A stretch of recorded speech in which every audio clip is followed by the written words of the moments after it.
안녕하세요. 사연에 빠지다의 DJ 민영입니다. 오늘 사연자님은 자존심 다 버리고 꿋꿋하게 살아보려고 했는데 그마저도 쉽지 않는다는데요. 과연 어떤 사연인지 들어보시겠습니다.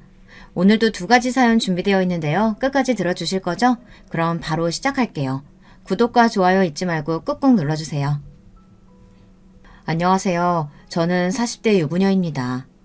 저는 대학 교수인 시부모님을 모시고 사는 한 집안의 맏며느리입니다. 요즘 같은 시대에 시부모님을 모시고 산다고 하면 다들 저를 안쓰럽게 바라보시는데요. 젊은 나이에 벌써 시부모 시집살이 하느라 고생이 많다고요. 하지만 현실은 전혀 그렇지 않습니다.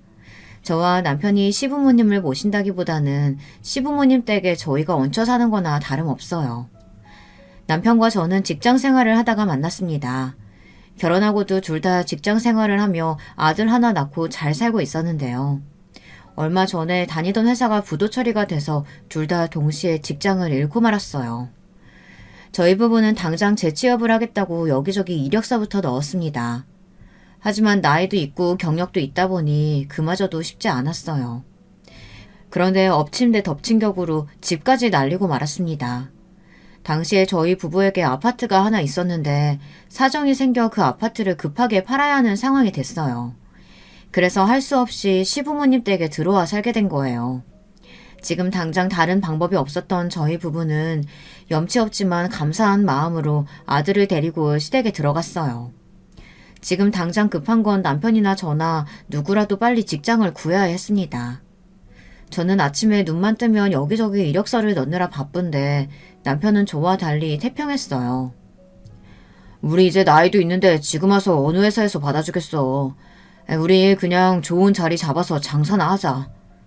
갑자기 장사는 무슨 장사야. 당신 장사해 본 적 있어? 집에서 혼자서 라면 하나 못 끓여 먹는 사람이 도대체 무슨 장사를 한다는 거야. 내가 언제 라면 장사한다고 했어? 장사야 가게만 목 좋은 자리 열어놓으면 직원들이 알아서 하는 거지. 남편은 철딱서니 없이 계속 장사를 하자고 했어요. 저는 남편 말을 대수롭지 않게 여겼습니다. 남편도 재취업이 되지 않으니 속상해서 하는 소리겠거니 했거든요. 그런데 남편은 진심이었나 봐요. 그날 이후로 계속 취직할 생각은 안 하고 장사 이야기만 꺼냈습니다. 남편은 저에게도 이력서를 그만 넣으라고 했어요. 그 정도로 보냈는데 한 군데에서도 연락이 없는 걸 보면 방법이 없는 거라고요. 그러면서 이제 우리에게 답은 장사뿐이랍니다. 물론 남편 말이 다 틀린 건 아니에요. 이력서를 그렇게 넣었는데도 연락이 하나도 없는 걸 보면 저도 심란했으니까요. 그렇다고 저까지 무턱대고 장사하겠다고 나설 수는 없었습니다. 저나 남편이나 직장 생활만 하던 사람인데 하루아침에 백수가 된다고 해서 갑자기 장사를 할 수 있는 건 아니니까요. 거기다가 저희 둘이 가진 돈을 다 합쳐도 동네에 편의점이나 하나 낼 수 있는 금액도 안 됐어요. 돈이야 대출을 받든 어머니 아버지한테 좀 빌리면 되지. 기다려봐. 내가 차리기만 하면 대박나는 아이템 찾아올 테니까. 당신은 걱정하지 마. 저는 설마 했는데 남편은 진심이었어요. 그 길로 은행에 대출을 알아보러 간 남편은 그날 저녁 집에 돌아와 식사하시는 시부모님께 다짜고짜 돈 얘기부터 꺼냈어요. 자기가 현재 직장이 없어 대출이 힘드니 부모님이 좀 도와주시라고요. 남편 옆에 앉아있는데 정말이지 제 얼굴까지 빨갛게 달아올랐습니다. 40이 넘은 아들이 부모 앞에서 돈을 달라고 하니 그 꼴이 너무 민망해서요. 다시 취직할 생각은 아예 접은 거냐? 힘들게 공부하고 10년 넘게 회사 생활한 게 안 아까워? 그 큰 회사도 망하는데 이 나이에 또 어느 회사에 들어가요. 더는 남 밑에서 눈치 보면서 일하는 거 하기 싫어요. 한 푼을 벌어도 제가 일한 만큼 마음 편하게 벌어볼래요. 네 말 무슨 소린지는 아는데 구체적으로 어떤 장사를 하겠다는 건지 제대로 생각은 해본 거야? 애미랑 상의는 했고? 내가 우리 집 가장인데 내가 알아서 하는 거지. 상의는 무슨 상의. 준영이 엄마는 배포가 작아서 큰일 절대 못해. 내가 알아서 저질러야지. 시부모님은 자식들 일이라면 아주 끔찍하세요. 아내인 제가 보기에도 남편 말은 터무니없어 보였는데 시부모님은 남편을 믿고 돈을 빌려주셨어요. 남편은 시부모님께 빌린 돈으로 정말 창업을 했습니다. 옆에서 보는 내내 불안할 정도로 남편은 바쁘게 돌아다녔어요. 도대체 뭘 알고 돌아다니는 건지 싶어 제가 뭘 하고 다니는 거냐고 물어도 대답도 안 해주고 혼자서 신이 나서 뛰어다녔습니다. 신기한 게 남편은 시부모님께 돈을 받아 가게를 차리는 데까지 한 달도 채 걸리지 않았습니다. 저는 아무래도 불안해서 이것저것 꼬치꼬치 물었는데 남편 말이 요즘은 창업을 도와주는 컨설팅 회사가 많아서 돈만 주면 다 알아서 해준다네요. 저는 걱정돼서 남편에게 이런저런 잔소리를 했습니다. 아무래도 믿음이 가질 않아서요. 그게 말이 돼? 우리 돈도 아니고 부모님 돈으로 하는 일인데 더 꼼꼼하게 알아보고 해야지. 그러다 잘못되면 어떡하려 그래. 정말 잘 알아보고 계약한 거 맞아? 당신 나 못 믿어? 왜 자꾸 가장이 하는 일에 일일이 따지고 그래. 당신이나 나나 그래봐야 회사 망하는 것도 모르고 멍청한 짓 하고 있었던 건 똑같아. 그냥 이번에 잔말 말고 내가 하자는 대로 해. 남편은 제가 무슨 소리만 하면 망한 회사 이야기를 들먹이며 가만히 있으라고 했습니다. 거기다가 가게에 투자한 돈도 자기 부모님께 받은 돈이니 자기가 다 알아서 하겠다고 했어요. 저에게는 일절 신경 쓰지 말라고 했습니다. 남편이 그렇게 고집이 센 사람인지 몰랐어요. 물론 믿었던 회사가 망하고 고생을 많이 했으니 화가 나 있는 것도 충분히 이해가 됐지만 우리 가족에게는 중요한 일인데 저와 상의도 안 하고 멋대로 진행해버리니 저로서는 서운하더군요. 어찌됐든 남편은 본인의 계획대로 국밥집을 차렸습니다. 체인이라는데 저는 처음 들어보는 곳이었어요. 남편은 자신만만했습니다. 저더러 앞으로 돈은 자기가 벌 테니 아들이나 잘 돌보라고 하더군요. 그때까지만 해도 저는 남편을 한번 믿어보자 싶었습니다. 지금까지 사회생활을 10년이나 한 사람이고 한 집안의 가장이니 어련히 알아서 하겠지 싶어서요. 그래도 저는 가만히 있을 수만은 없어서 연신 이력서를 넣으며 아들을 돌봤어요. 남편 가게도 가게지만 언제까지 시부모님 댁에 얹혀만 살 수는 없으니까요. 물론 시부모님은 참 좋으신 분들이에요. 시부모님은 몇 년째 같이 살면서도 싫은 소리 한 번 하신 적이 없어요. 하지만 며느리인 저로서는 눈치를 안 볼 수가 없었습니다. 제가 수입이 없다 보니 자연스레 시부모님께 도움을 받을 수밖에 없었어요. 남편이 장사를 하고 있긴 했지만 시작한 지 얼마 되지 않아서인지 몇 달 동안 생활비 한 번을 제대로 준 적이 없었거든요. 저희 상황을 눈치채신 시부모님께서 저에게 카드를 주셨어요. 생활비로 쓰라고요. 그러다 보니 시부모님이 아무리 눈치를 주지 않으신다고 해도 저로서는 눈치를 보지 않을 수가 없었습니다. 저는 시부모님이 아침에 출근하고 나시면 집안일이며 살림은 제가 다 알아서 했어요. 돈을 벌지 않는 저로서는 당연한 일이라고 생각했습니다. 그런데 시부모님 카드를 쓴다는 게 생각보다 민망할 때가 많더군요. 제가 어디 가서 돈을 쓰든 전부 다 시부모님께 문자가 가다 보니 돈을 쓸 때마다 생각을 해야 했어요. 아들 간식을 산다거나 장을 볼 때는 그래도 괜찮았는데 제 친구들을 만난다거나 현금을 써야 할 일이 있을 때는 아무래도 곤란했죠. 저는 참다 남편에게 생활비 이야기를 슬쩍 꺼냈어요. 시부모님 카드를 언제까지 써야 하냐고요. 그런데 남편 사정이 좋지 않은지 버럭하더군요. 상황이 좋아지면 어련히 알아서 주겠지. 장사도 안 돼서 짜증나 죽겠는데 돈 가지고 쪼아야겠어? 쪼는 게 아니라 매번 돈 쓸 때마다 시부모님 눈치 보는 게 힘드니까 그러는 거지. 팔자 좋은 소리 하고 있네. 당신은 그래도 부모님 카드라도 받아서 쓰잖아. 난 매일 가게 매출 신경 쓰느라 밥도 제대로 못 먹는다고. 본인이 가장이니 앞으로 돈 걱정은 하지 말라던 남편의 패기는 도대체 어디로 갔는지. 저더러 시부모님이 카드라도 줬으니 찍소리 하지 말고 받아 쓰라네요. 도대체 어쩌다 저희 부부가 이렇게 됐는지 모르겠습니다. 경제 상황도 상황이지만 부부 사이도 점점 나빠졌어요. 남편도 힘들고 바빠서 그러는 거겠지만 매일 가게 일에만 신경 쓰느라 가정에는 소홀했어요. 그전에는 그래도 쉬는 날이면 꼬박꼬박 아들과 함께 시간을 보내고는 했는데 가게를 시작하고 나서는 집에 들어오면 자기 바빴습니다. 쉬는 날에도 꼼짝도 안 하고 방에서 잠만 잤어요.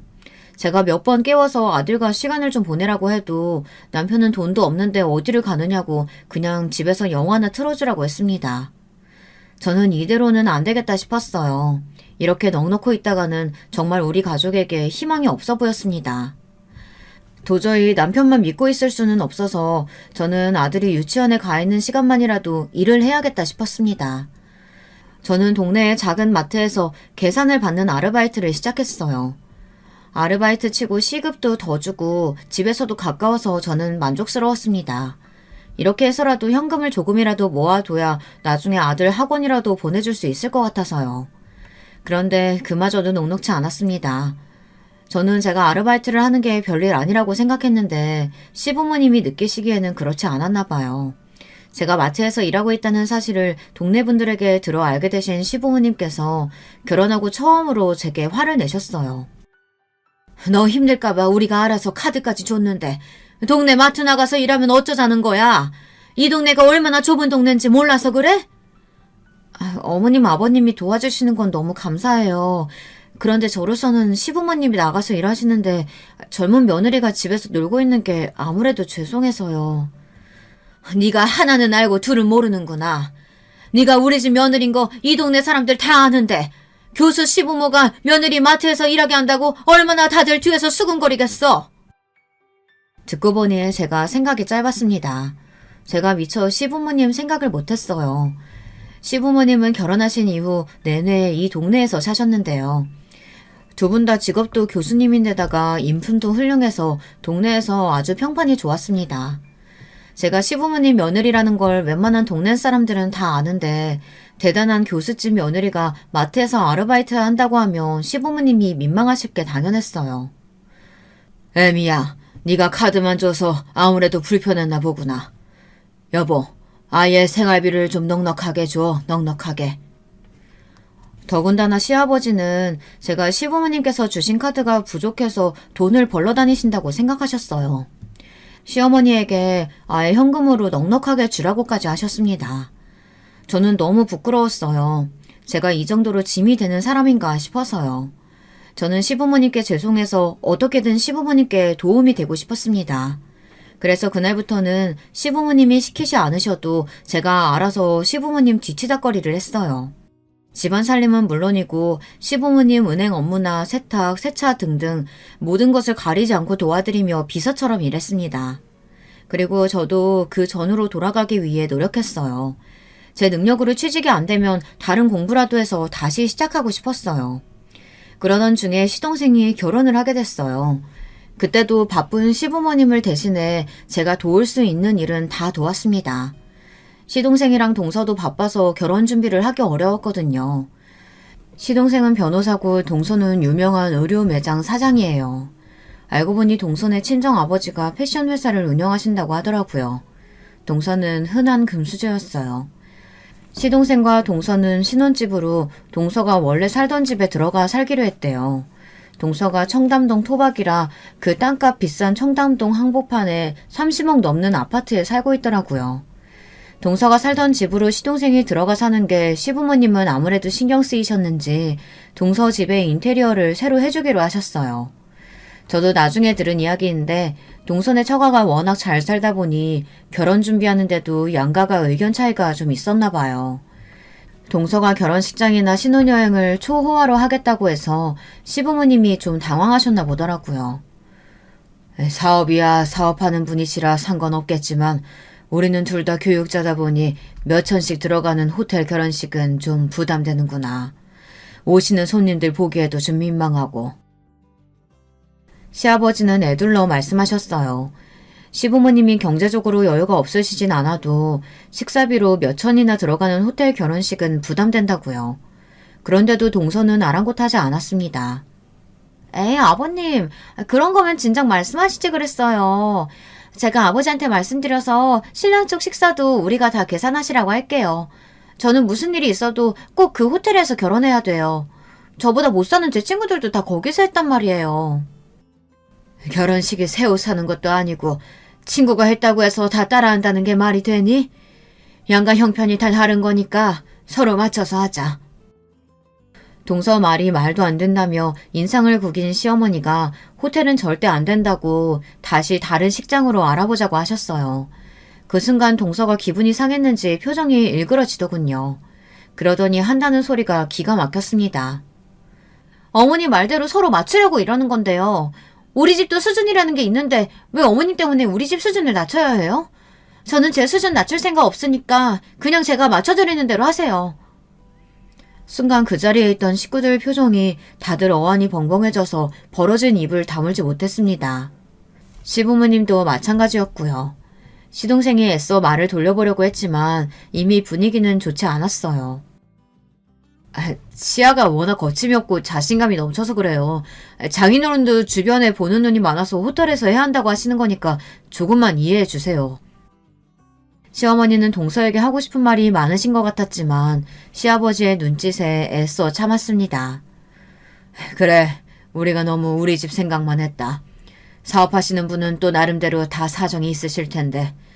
그럼 너희가 말한 대로 알아서 해라. 시아버지의 힘 빠진 얼굴을 저는 그날 처음 보았어요. 제가 보기에 저희 시부모님은 누구보다 대단하시고 존경받아 마땅하신 분들이신데 동서 앞에서는 말도 제대로 못하시더군요. 알고 보니 시동생이 다니던 로펌에서 대형 사고를 쳤대요. 고소를 당해 합의금만 몇 억 소송을 당했다는데 그걸 동서 아버님이 해결해 줬다나 봐요. 거기다가 시동생이 로펌을 나오면 시동생 이름으로 사무실도 차려주겠다고 하셨다네요. 동서 아버님이 운영하시는 회사랑 주변에 아는 회사들 재판 관련인들까지 모두 다 시동생에게 맡기기로 하셨고요. 그러다 보니 동서는 누구보다 우리 집에서 갑이었어요. 누구도 동서 말에 토를 달 수가 없었죠. 동서에게 잘못 보였다가는 우리 집에서 가장 기대주였던 시동생마저 거리에 나앉게 생겼으니까요. 시부모님도 애써 동서 비율을 맞춰주고 있었지만 아무래도 마음적으로는 힘드셨는지 시동생 결혼 준비를 저에게 부탁하셨습니다. 나는 시아인지 뭔지 걔랑 이야기하다 보면 아주 머리가 지끈거려서 30분도 같이 못 있겠더라. 애미 네가 그냥 같이 다니면서 걔가 하고 싶은 대로 다 하게 내버려둬. 시어머니는 동서와 잠시도 같이 있기 힘드시다며 동선의 인테리어 일을 저에게 맡기셨어요. 어차피 동서가 하고 싶은 대로 다 할 테니 옆에서 도와줄 것만 도와주고 결제만 하라고 해주셨습니다. 시부모님이 소개해준 인테리어 업체가 있었어요. 오래전부터 시부모님과 잘 아는 사이라고 하셨죠. 저는 아무래도 동서와 상의해야 할 것 같아 시동생에게 연락처를 받아 계속 동서에게 전화했습니다. 그런데 동서가 계속 전화를 받지를 않더군요. 할 수 없이 시동생에게 연락해 인테리어 상담을 해야 하니 어체 사람과 청담동 집에 들어가겠다고 했습니다. 동서에게 전해달라고요. 저는 인테리어 상담날이 되어서야 동서를 만나게 됐어요. 그런데 동서는 저를 보고도 아는 척도 안 하고 그냥 지나쳐 버리더군요. 분명 얼마 전에 시댁에서 만났는데도 말이죠. 저는 애써 미소를 지으며 먼저 동서에게 다가가 인사했습니다. 손이 동서가 될 사람이라고요. 그제야 저를 알아본 동서는 저를 신기하게 바라보더군요. 제가 여기까지 올 줄은 몰랐답니다. 어머, 인테리어 업체에서 나온 사람인 줄 알았어요. 아무리 맏며느리라도 그렇지 시동생 결혼하는데 이런 허드렛 일까지 알아봐주고 고생이 많으시네요. 근데 어떡하죠, 형님? 이쪽이 제 스타일이 아니라서 이미 다른 데로 다 결정했는데. 시부모님이 인테리어 업체는 이쪽으로 계약하라고 하셔서 이미 다 결정을 해둔 상태였어요. 동서가 제 전화를 받지 않아 아직 계약금은 보내지 않았지만 구두로 이미 결정한 상태였습니다. 그런데 동서는 이미 다른 인테리어 업자랑 계약을 했다더군요. 내가 말한 업체는 시부모님께서 몇십 년 동안 거래했던 회사예요. 이미 구두상으로 결정해둔 상태니까 이쪽에서 다시 상담 받아보는 거 어때요? 경력도 많으시고 일도 꼼꼼하게 잘하시는데. 저는 동서에게 차분하게 제 생각을 이야기했습니다. 시부모님이 큰돈 들여 인테리어 해주시는 건데 시부모님이 잘 아시는 곳에서 하는 게 맞는 것 같아서요. 그런데 동서는 요즘 아가씨라 그런지 저와 생각이 달랐습니다. 끝까지 자기가 알아본 곳에서 하고 싶다더군요. 회사가 오래됐든 일을 꼼꼼하게 하든 제가 제 눈으로 본 게 아닌데 어떻게 믿어요. 아직 계약금 낸 것도 아니라고 하셨으니까 그냥 취소하세요. 저는 무조건 제가 알아본 업체랑 할 거예요. 그러니까 지금 바로 이쪽으로 계약금 보내주시고요. 동서는 사람을 부리는 데 익숙해서인지 저를 대할 때도 묘하게 자기 아랫사람 대하듯이 했습니다. 계좌번호가 적힌 명함을 건네더니 저더러 괜한 소리 하지 말고 그냥 계약금이나 넣어주라더군요. 나머지는 본인이 알아서 다 한다고요. 형님 이제 보니까 눈치가 좀 없으시네요. 제가 전화 안 받는 것도 제가 살 집이니까 제가 다 알아서 하겠다는 뜻이었는데 그걸 못 알아들으시고 굳이 여기까지 찾아와서 그 촌스러운 업체에서 하라고 하시는 걸 보면 좀 답답하시네요. 동서는 사람 말문을 턱턱 막히게 하는 재주가 있었습니다. 얼마나 말을 쌀쌀 맞고 재수없게 하는지 할 말이 없게 만들어버렸죠. 동서와는 그 이후로도 많은 일이 있었습니다. 결혼식을 할 때까지 돈이 들어가는 일은 시부모님을 대신해서 제가 다 따라다니면서 결제하곤 했어요. 시동생도 새로 사무실을 차리느라 정신없이 바빴거든요. 그래서인지 동서 심기가 좋지 않았어요. 예물을 고르거나 드레스를 고를 때마다 시동생이 나타나질 않으니 시동생에게 전화해서 화를 냈습니다. 무슨 대단한 일 한다고 결혼 준비하는데 신랑이 안 나타나고 형수를 보내. 이게 말이 돼? 예물이든 드레스든 한두 군데 보는 거면 나도 다 따라다니지. 벌써 대여섯 군데 보고 다니는데 일하는 사람이 그걸 다 어떻게 따라다녀.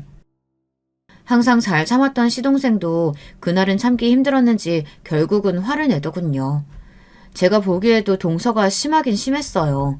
예물이며 드레스며 처음엔 시동생도 다 같이 다녔는데 한 달 내내 결정을 안 하고 구경만 다니고 있으니 매번 시간을 낼 수가 없었죠. 그래서 제가 따라 나오기도 한 거고요. 자기, 말 그따위로 할 거야? 인생에 한 번뿐인 결혼식인데 신중하게 생각하고 골라야지. 그리고 자기 사무실도 우리 아빠가 해준 거잖아. 그럼 내가 자기 상사나 다름없는 건데 내가 시키는 대로 해야지. 동서는 정말 막무가내였습니다. 공주님도 이런 공주님이 없었어요. 아무리 중요해도 한두 번이지 한 달 내내 일을 뺄 수는 없잖아. 내가 정말 바빠서 그러는 거니까 자기가 이해해줘. 오늘만 형수님이랑 같이 다니면서 골라. 시동생은 그대로 전화를 끊어버렸는지 동서가 핸드폰에 대고 소리를 막 지르더군요. 시동생 욕을 하면서요. 백화점 안에 있던 사람들이 모두 다 동서를 흘깃거리는데도 동서는 전혀 신경 쓰지 않았습니다. 가만 보면 동서는 화를 잘 참지 못하는 것 같아요. 동서의 모습에 저는 당황스러웠습니다. 동서 예물이랑 드레스를 골라주러 나왔다가 저까지 이게 무슨 망신인가 싶어서요. 그런데 문제는 동서는 시동생에게 화가 난 걸 저에게 풀었다는 겁니다. 그날 함께 들어간 예물숍은 명품이라 굉장히 비쌌는데요. 그런데도 이것저것 많이도 고르더군요. 저도 가진 건 없지만 안목은 좀 있는 편이에요. 그래서 시어머니도 동서와 시동생 결혼식에 저를 믿고 일을 맡겨주신 거고요. 저는 동서가 고른 예물들을 보면서 동서에게 더 어울릴 만한 디자인을 골라줬어요. 그런데 매장 점원이 눈이 휘둥그레지면서 저에게 보는 안목이 있다고 칭찬했습니다. 요즘 제일 잘 나가는 거라고요. 그런데 그 말에 동서 눈빛이 싹 변하더군요. 그러더니 심술이라도 부리듯 잔뜩 골라놓은 예물을 다 하겠다며 저더러 계산을 하라네요. 저는 직원이 말한 금액을 듣고 너무 놀랐어요. 시부모님이 정한 예산보다 2배나 더 비쌌습니다. 저는 예산보다 너무 많이 산 것 같다고 동생에게 이야기하고 시부모님께 연락을 드리고 오겠다고 했습니다. 그러자 동서가 팔짱을 끼더니 콧방귀를 끼더군요. 정말 교수 집안이라더니 왜 이렇게 구질구질해? 그거 얼마나 한다고 일일이 다 허락받고 결제해야 되는 거예요? 동서, 아무리 우리끼리 있어도 그렇지 말이 너무 지나친 거 아니야? 시부모님한테 구질구질하다니. 동서는 솔직하고 거침없는 게 아니라 그냥 개념 없는 싸가지였습니다. 이 정도면 못 배워도 너무 못 배워 먹은 거였어요. 뭐야, 인연이 지금 나한테 소리 지른 거야?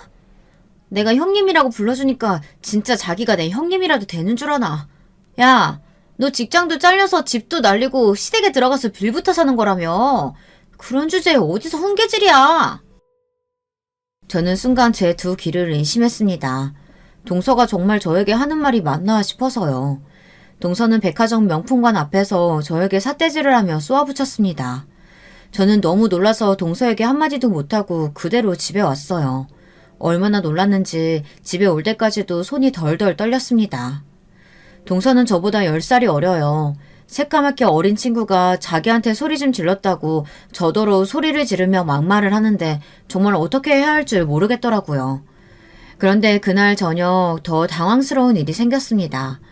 친구들과 저녁을 먹는데 시동생이 씩씩거리며 집에 들어왔어요. 그러더니 저를 부르며 주방으로 들어오더군요.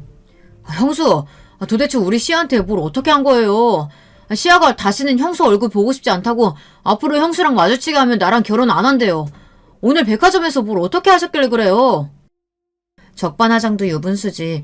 동서는 형님인 저에게 반말까지 하며 지랄을 해놓고 저에게 사과는 하지 못할 망정 시동생에게 저 때문에 결혼을 못하겠다고 했다네요. 저는 너무 억울해서 시부모님과 남편 그리고 시동생에게 그날 백화점에서 있었던 일을 다 이야기했어요. 저는 정말 토시 하나 안 빼먹고 있었던 그대로 이야기했습니다. 동서가 저에게 욕을 하며 소리를 지른 것까지 모두 다요.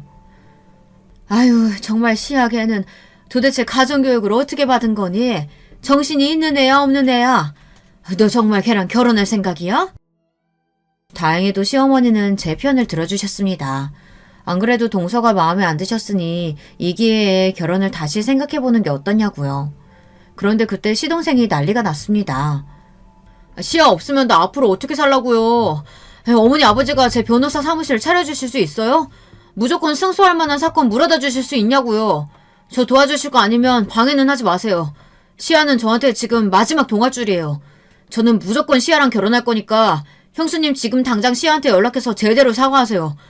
안 그러면 제 결혼식에 형수 자리는 없어요. 아니 이 녀석이 부모 앞에서 못하는 소리가 없어. 너야말로 지금 당장 형수한테 사과 안 해? 시부모님은 모두 제 편을 드시며 시동생을 나무랐지만 시동생은 저에게 사과할 생각이 없었습니다. 끝까지 저더러 동서에게 연락해 사과하라고 했어요. 거기다가 더 서러웠던 건 남편의 태도였습니다. 시동생이 돌아가고 밤이 되자 저더러 동서에게 연락을 하라고 하더군요. 빨리 연락해서 잘못했다고 실수였다고 말하래요. 저는 어이가 없어서 내가 잘못한 게 없는데 왜 사과를 해야 하냐고 남편에게 따졌어요. 그러자 남편이 하는 말이 기가 차더군요. 당신은 도대체 누구 남편이야? 당신이 능력도 없고 못나서 내가 시댁에 얹혀 사니까 동서가 나까지 무시하면서 막대하는 건데 당신은 나한테 미안하지도 않아? 미안하긴 뭐가 미안해. 당신이 나한테 미안해야지. 당신은 재수씨 보고도 느끼는 게 없어? 친정이 잘 사니까 시댁에도 떵떵거리고 자기 하고 싶은 말도 다 하고 사는 거잖아. 당신이 능력이 없어서 무시당하는 걸 왜 나한테 떠넘기냐고. 암튼 나는 실패했어도 내 동생이라도 좋은 처가 만나서 성공해야 나한테 콩고물이라도 있으니까 당장 재수씨한테 전화해서 사과해. 빨리! 저는 정말 수치스러웠습니다. 남편에게 저런 소리까지 듣고 제가 더 남편과 살아야 하나 싶었죠. 그 순간만큼은 정말 이혼이 절실했습니다. 저는 정말 구체적으로 이혼을 생각했어요. 그런데 그날 밤 곤히 잠든 아들 얼굴을 보는데 한숨이 절로 나오더군요. 남편과 이혼하게 되면 어떻게 살아야 하나 막막했어요. 동서처럼 비빌 친정이 있는 것도 아니고 제 능력이 있는 것도 아닌데 아무것도 없이 아들만 데리고 덜렁 이 집을 나가면 지금 당장 제가 어떻게 살 수 있나 싶어서요. 저는 스스로가 너무 한심했습니다. 그런데 그런 제 마음을 아신 건지 다음날 시부모님이 저를 불러 위로를 해주셨어요. 시어머니가 직접 동서에게 전화해서 앞으로는 서로 부딪히지 않게 조심하라며 잘 타일렀으니 걱정하지 말라고요. 저는 순간 눈물이 왈칵 쏟아졌습니다. 사실 그날 아침까지만 해도 정말 제가 동서에게 전화해서 미안하다고 내가 실수했다고 사과를 해야 하나 고민했거든요. 자존심 다 버리고 제가 살기 위해서요. 그런데 그런 제 마음을 먼저 아시고 시부모님이 나서서 위로를 해주시니 눈물이 절로 쏟아졌습니다. 사실 시부모님이 동서에게 이야기했다고 해도 동서가 말귀를 알아들을 사람은 아니에요. 단지 결혼식 날 저를 못 들어오게 하지는 않을 정도겠죠. 그렇게 시간이 흘러 동서와 시동생이 결혼을 했습니다. 이제는 정말 저와 동서가 한 가족이 된 거였죠. 결혼하고 한 가족이 됐다고 해도 각자 사는 게 바쁘다 보니 사실 만날 일이 별로 없었어요. 명절이면 동서는 항상 해외여행을 가거나 이런저런 핑계를 대며 시댁에 오지 않았기 때문에 결혼한 이후 더 볼 일이 없었습니다. 시부모님 생신 때나 잠깐 얼굴을 비치고 가는 게 전부였죠. 저도 시부모님도 그게 더 편해서 굳이 동서와 만날 일을 만들지 않았어요. 그러던 중 집안에 격경사가 생겼습니다. 제가 둘째를 임신했을 때 동서도 아이를 가졌어요. 그래서 같은 해에 아이를 낳았습니다. 그 이후로 저는 동서와 다시 부딪힐 수밖에 없었어요. 정확히 말하자면 제가 동서에게 납작 엎드릴 수밖에 없었죠. 남편 가게가 망하기 직전까지 갔어요. 남편이 전화 시부모님께 말하지 않아서 몰랐는데 알고 보니 남편이 시동생에게 빌린 돈이 어마어마하더군요. 사실 정확하게 말하자면 그 돈은 시동생 돈이 아니라 동서 돈이었죠. 시동생에게 1억 가까이 빌려놓고도 남편 가게 재정이 회복되질 않아서 가게를 내놔야 할 지경까지 갔습니다. 남편도 정말 생각이 없는 게 일이 그 지경까지 됐으면 전화 시부모님께 먼저 말했어야지 그런 중요한 이야기를 동서에게 먼저 듣게 했습니다. 그날은 저희 둘째 돌잔치 날이었어요. 첫째 때와 똑같이 집에서 식구들만 불러 간소하게 잔치를 했습니다. 그런데 웬일로 동서가 일찍 왔더군요. 원래 동서는 집안 행사에 항상 주인공처럼 마지막에 등장해 돈봉투만 건네고 사라지거든요. 그런데 그날은 저에게 할 말이 있어서 일찍 온 거였어요. 정확하게 말하자면 저를 가지고 놀고 싶어서 일찍 온 거죠. 주방에서 바쁘게 상을 차리고 있는데 동서가 불쑥 들어오더니 저에게 봉투를 건네더군요. 조카 돌 축하한다면서요.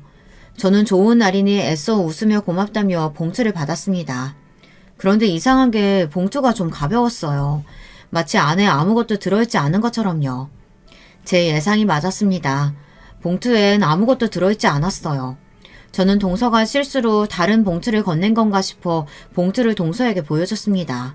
안에 아무것도 안 들어있다고요. 그러자 동서가 소리까지 내며 신나서 웃더군요. 맞아요, 빈봉투. 형님이랑 아주버님이 빌린 돈도 하도 안 갚으시길래 봉투 살 돈도 없으신가 해서 제가 봉투 준비했어요. 그 봉투에다가 빌린 돈 좀 빨리 넣어서 갚아주세요. 순간 저는 놀라서 눈이 휘둥그레졌습니다. 동서가 도대체 무슨 소리를 하나 해서요. 뭐야, 설마 몰랐어요? 아주버님이 우리 그이한테 돈 빌려갔어요. 아주버님 가게 망하기 직전이라고 도와달라고 사정을 하시더라고요. 어쩜 살 비비고 같이 사는 부부가 그런 중요한 것도 몰라요? 아주버님도 진짜 대책 없다. 동서는 뭐가 그렇게 재밌는지 연신 손바닥을 치며 웃어댔어요. 저는 어쨌든 제 남편이 잘못한 일이니 미안하다고 사과했습니다. 남편과 이야기해보고 돈 준비되는 대로 갚겠다고요. 그런데 그때 동서가 제게 말도 안 되는 소리를 했습니다. 형님은 참 긍정적이시네요. 아주버님이 저한테 가져간 돈이 1억이 넘어요. 그 돈이면 가게 팔아도 못 갚는데 형님이 무슨 수로 갚으려고요? 동서는 제가 갚을 능력이 없다는 걸 알면서도 저를 가지고 놀고 있었어요. 저는 애써 참으며 빌린 돈인데 당연히 어떻게 해서는 갚겠다고 했습니다. 걱정하지 말라고요. 그러자 동서가 피식 웃더니 저에게 다가와 한 가지 제안을 했습니다. 1억이 형님한테나 큰 돈이지. 사실 저한테는 그렇게 큰 돈도 아니에요. 형님이 저 도와주시기만 하면 제가 그 빚 아예 없던 걸로 해드릴 수도 있어요. 어때요? 괜찮은 제안이죠? 저는 동서의 음흉한 눈빛에 이게 또 뭘 어떻게 할 생각인가 의심됐어요. 평소 동서의 행실로 보면 저를 도와주겠다고 하는 제안일 리 없으니까요. 그런데 동서가 제게 제안한 일은 생각보다 별로 이상하지는 않았어요. 동서를 도와 조카를 좀 돌봐달라는 얘기였죠. 동서가 고용한 보모가 또 그만두나 보더군요. 시부모님께 들어서 저도 익히 알고 있기는 했어요. 동서가 아이 보는 걸 너무 힘들어해서 조카가 태어났을 때부터 보모를 구했는데 보모가 한 달도 못 버티고 나간다고요. 당연한 일이죠. 동서 성격을 아는데 그 성격을 받아줄 부모가 어디 있겠어요. 동서는 사람을 구하다 안 되니 저에게까지 부탁을 한 거죠. 이 사람 저 사람 다 써봤는데 영 마음에 안 들어서요. 형님은 애를 둘이나 키운 육아 베테랑이니까 얼마나 잘하시겠어요. 거기다가 우리는 남도 아니고 가족이니까 어른이 알아서 잘 봐주시겠죠. 딱 2년. 어린이집 가기 전까지만 도와주세요. 동서는 어울리지 않게 콧소리까지 내며 제게 아양을 떨더군요. 그 모습이 웃겨서 더 즐기고 싶었지만 동서 성격을 잘 아는 저로서는 동서와 어떤 식으로든 엮이고 싶지 않아 동서의 제안을 거절했습니다. 돈도 돈이지만 제 아이들이 있어 보모까지 해주기는 어렵다고요. 그러자 동서 표정이 싹 변했습니다. 그러더니 특유의 건방진 표정을 지으며 턱을 바짝 쳐들더군요. 와, 거지 같아도 꼴의 가족이라고 좋게 이야기하려고 했는데 안 되겠네. 형님은 지금 내가 하는 말이 부탁 같아요? 이거 명령이에요. 우리 연재 안 봐주면 지금 당장 아주버님 고소할 거니까 그런 줄 아세요. 동서는 생각한 것보다 훨씬 더 미친년이었습니다. 제가 조카를 못 봐주겠다고 했더니 곧바로 남편을 고소하겠다네요. 자기를 무시하면 어떻게 되는지 똑똑히 보여주겠다면서 저희 남편 콩밥을 먹게 해주겠대요. 저는 그날 저녁 곧장 남편에게 따졌어요. 도대체 일을 어떻게 하길래 동서에게 빚을 1억이나 졌냐고요. 그러자 남편이 축 처진 어깨로 제 앞에 무릎을 꿇었습니다. 알고 보니 가게가 안 돼서 빚을 진 게 아니었어요. 그래도 국밥집이 전부 다 입소문을 타서 그런 대로 장사는 된답니다. 그래서 저에게 생활비도 줄 생각이었대요. 그런데 이 철딱선이 없는 인간이 손에 돈이 좀 쥐어지니 헛짓을 한 겁니다. 남편은 저 모르게 주식이랑 비트코인에 돈을 어마어마하게 잃었대요. 그 돈을 막으려고 여기저기서 돈을 끌어다 쓰다 결국은 시동생에게까지 손을 벌린 거죠. 저는 서러워서 그 자리에 주저앉아 버렸습니다. 제가 지금까지 이런 인간이랑 애를 둘이나 낳고 살았다는 게 후회가 됐어요. 하지만 이러고 있을 때가 아니었습니다. 저라도 정신 차려야 했어요. 저는 남편에게 동서가 한 말을 그대로 전했습니다. 제가 조카 보모를 해주면 빚을 다 탕감해 주겠다고요. 그리고 제가 보모를 해주지 않으면 남편을 고소하겠다고 한 말도 했습니다. 그러자 남편이 당황하더군요. 동서에게 고소당하면 콩밥 먹는 게 아니냐고 울먹이면서요. 그런데 순간 남편 얼굴이 바뀌더니 갑자기 얼굴에 화삭이 돌았어요. 그러더니 저더러 차라리 잘 됐다네요. 어쩌면 이게 기회인지도 모르겠다. 당신이 애 보는 거 잘하잖아. 재수씨 말이 우리 애들 보면서 같이 연지만 봐주면 우리 빚 다 없는 셈 해주겠다는 거 아니야. 뭘 고민해. 무조건 해야지. 그 순간 남편에게 눈꽃만큼 남아있던 정남이가 뚝 떨어지고 말았습니다. 제가 지금까지 어떻게 살았는데 아무리 생각이 없어도 그렇지 자기가 사고치고 진 빚을 저더러 갚으라뇨. 그것도 그 재수없는 동서녀의 시중을 들면서요. 저도 도저히 이렇게 살 수는 없었습니다. 저는 남편에게 이혼을 선언했어요. 당신은 생각이 있니 없니? 지금 나더러 그 재수없는 년 옆에서 시녀 노릇을 하라는 거야? 그까지 돈 때문에? 나 당신이랑 더는 못 살아. 이혼해! 그 순간 문 밖에서 우는 소리가 들렸습니다. 저희 큰아들이었어요. 방 안에서 저와 남편이 큰 소리를 내자 큰아들이 걱정됐는지 방에 왔다가 저희 부부가 하는 소리를 들었나 봐요. 거기다가 아들 옆에는 시어머니까지 계셨죠. 아무리 속상하고 화가 나도 그렇지 시부모도 있고 자식도 있는 집에서 부모가 이혼이라는 소리를 꺼내면 되겠어. 언제나 제 편이었던 시어머니마저 속상하신지 저를 한번 쏘아보고는 우는 아들을 데리고 방을 나가버렸습니다. 그 와중에 제 남편은 제 속도 모르고 또 제 탓을 했어요. 아이고, 자식이 둘이나 있는 여자가 애들 앞에서 못하는 소리가 없어. 그리고 당신 주제에 지금 나랑 이혼하면 살 방법이나 있어? 그나마 나랑 사니까 교수 며느리 소리라도 듣는 거야. 암튼 팔자 좋은 줄도 모르고 염치도 없이. 잔말 말고 내일부터 당장 재수씨네 가서 연지나 봐줘. 저는 남편이 무슨 소리를 하든 귀에 들어오지 않았습니다. 단지 조금 전 방문을 열고 울면서 저를 바라보던 아들 얼굴만 떠올랐어요. 아들에게 너무 미안했습니다.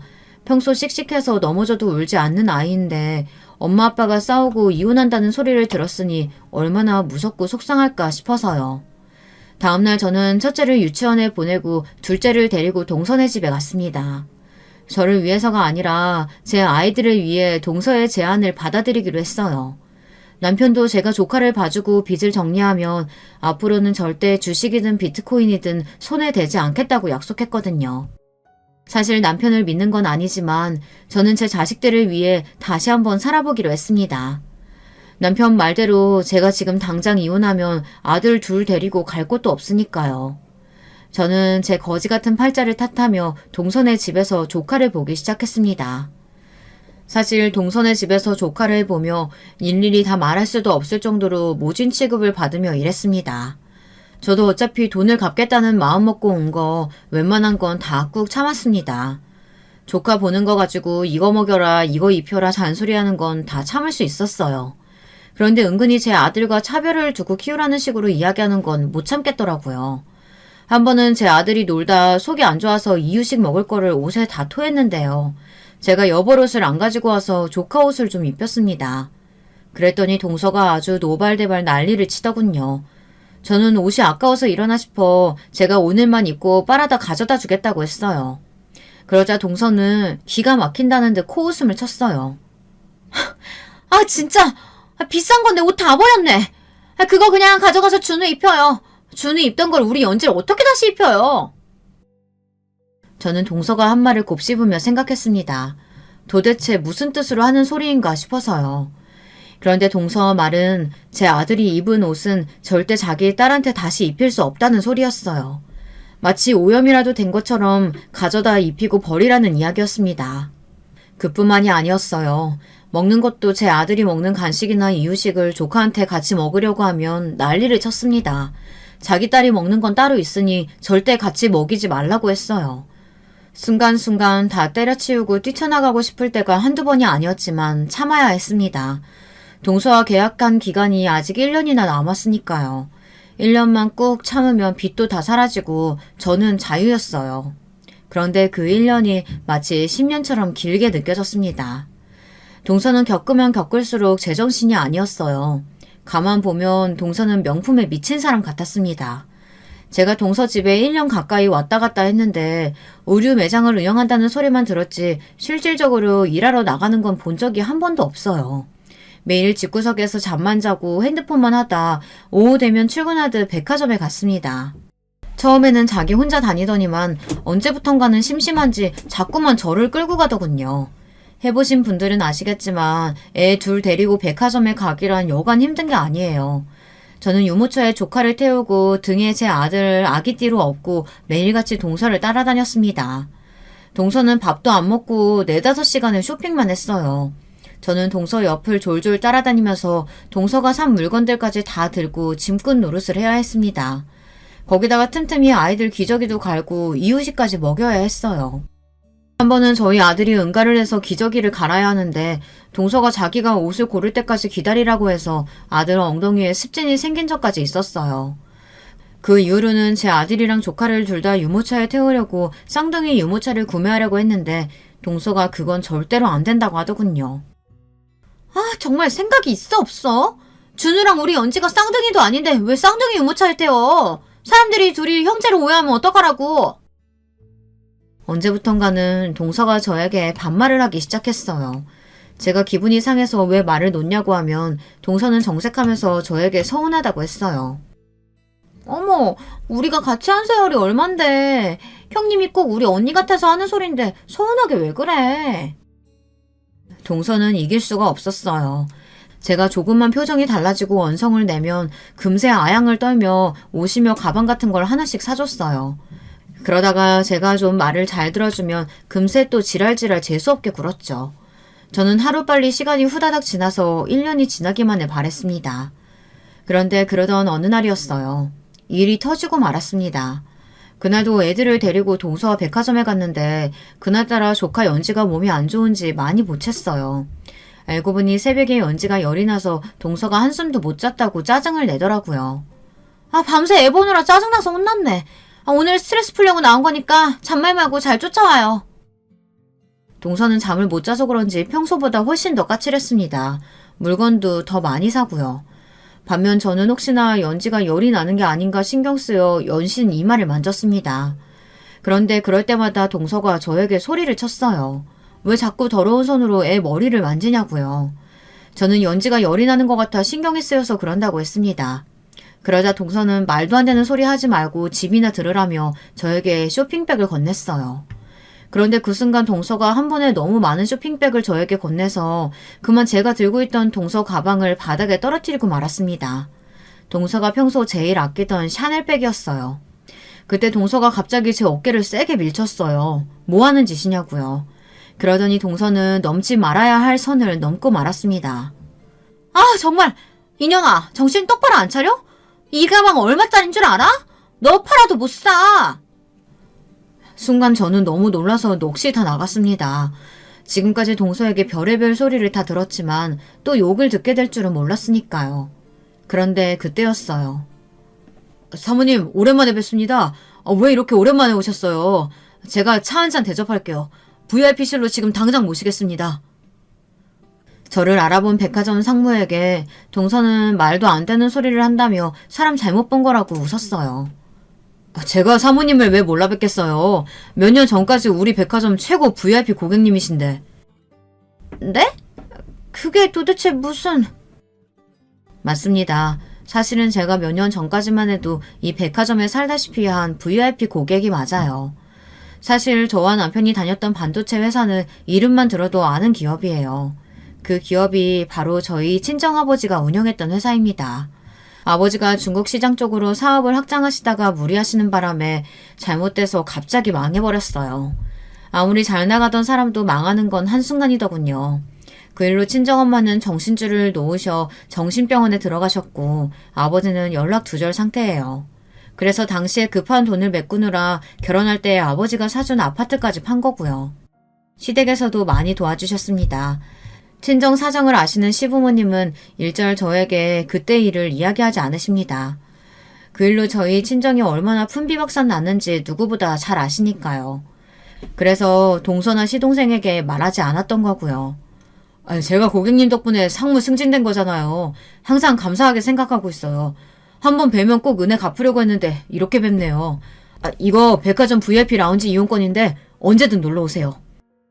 어머, 이 라운지 이용권 그렇게 갖고 싶어도 나도 못 받은 건데.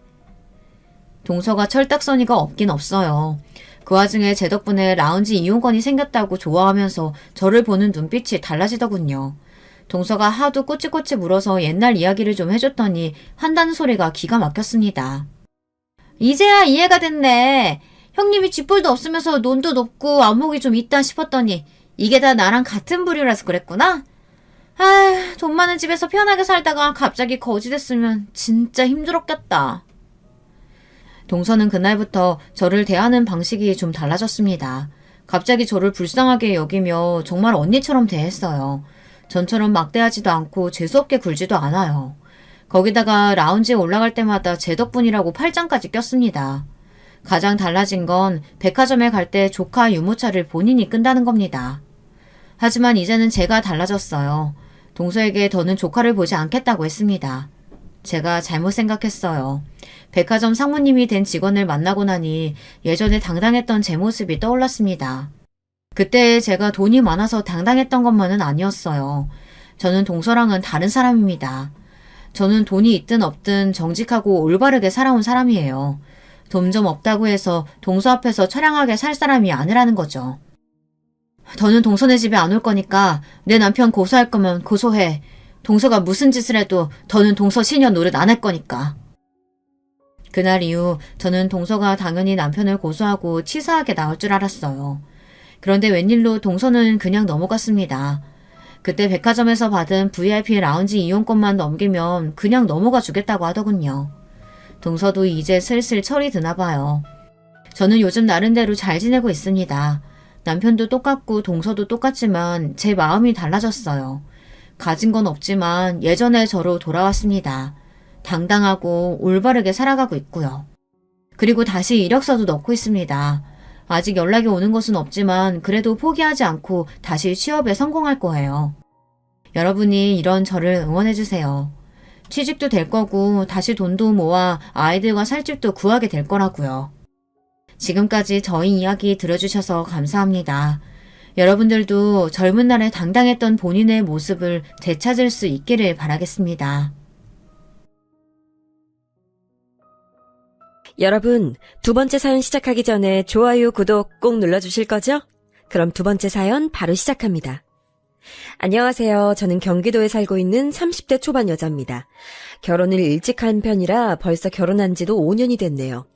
하지만 요즘 5년간의 결혼 생활을 이제 끝내야 하나 말아야 하나 결정해야 하는 기로에 서 있어서 너무 갑갑한 마음에 사연을 신청하게 됐습니다. 남편과 저는 대학교 시절 만났습니다. 학교 선배였던 남편과 우연히 친해졌고 성격이 잘 맞아서 금방 사귀게 됐습니다. 졸업 후 저는 전공과 관련된 회사에 바로 취업을 해서 일을 시작했습니다. 남편은 저와 달리 졸업 후 바로 취업하지 않고 공무원 시험을 본다며 매일매일 독서실에 틀어박혀 공부를 하는 수험생이 됐습니다. 자기 성격에 치열한 경쟁사회에서는 살고 싶지 않다며 자기는 정년이 보장되고 경쟁 없이 편하게 일할 수 있는 공무원이 되고 싶다면서요. 사실 공무원이 편하게 일하는진 잘 모르겠지만 본인 생각에 그게 적성에 맞을 것 같다고 하니 저는 묵묵히 응원하고 기다렸습니다. 사실 남편이 학교 다닐 때에도 공부를 나름 잘하는 편이었고 차분하게 책상에 오래 앉아있는 스타일이라 정말 열심히 한다면 합격할 수 있을 것 같았어요. 공무원 시험 준비를 한 첫 해의 시험은 떨어졌습니다. 공부 기간이 짧았으니 어쩔 수 없는 결과라고 생각했어요. 남편은 너무 실망했지만 최대한 제 나름대로 기운 내라고 맛있는 것도 사 먹이고 위로를 해줬습니다. 평소에도 남편이 공부만 한다고 밥도 잘 못 챙겨 먹고 있는 것 같아서 독서실에서 먹을 수 있는 간단한 간식이라도 자주 사다가 채워주고 일주일에 하루 공부를 쉬는 날에는 공기 좋은 곳에 잠깐이라도 가서 같이 바람 쐬고 평소에 가보고 싶어 했던 식당도 데려가서 밥도 사주고 했습니다. 여름엔 더울까 겨울엔 추울까 계절마다 옷도 사입혀가며 물심양면으로 응원했습니다. 많지도 않은 월급에 적금 들 것도 줄여가긴 했지만 남편한테 쓰는 돈은 아깝지 않다고 생각했습니다. 하지만 제가 이렇게 남편에게 헌신하는 것에 대해서 주변 친구들은 걱정을 하곤 했습니다. 야, 너 그렇게 헌신하다가 오빠가 공무원 합격해서 너 버리면 어떡할래? 아니야, 오빠 그럴 리가 없어. 뭐가 그럴 리가 없어. 사람 일은 모르는 거야. 원래 고시공부 합격하면 뒷바라지 해준 여친 배신하고 새로운 여친 사귀는 사람 많다더라. 그러니까 너도 조심해. 친구들이 이런 얘기를 할 때마다 겉으로는 아니라고 했지만 걱정을 아예 안 했다면 거짓말이겠지요. 하지만 제 걱정과는 달리 배신당할 일은 일어나지 않았습니다.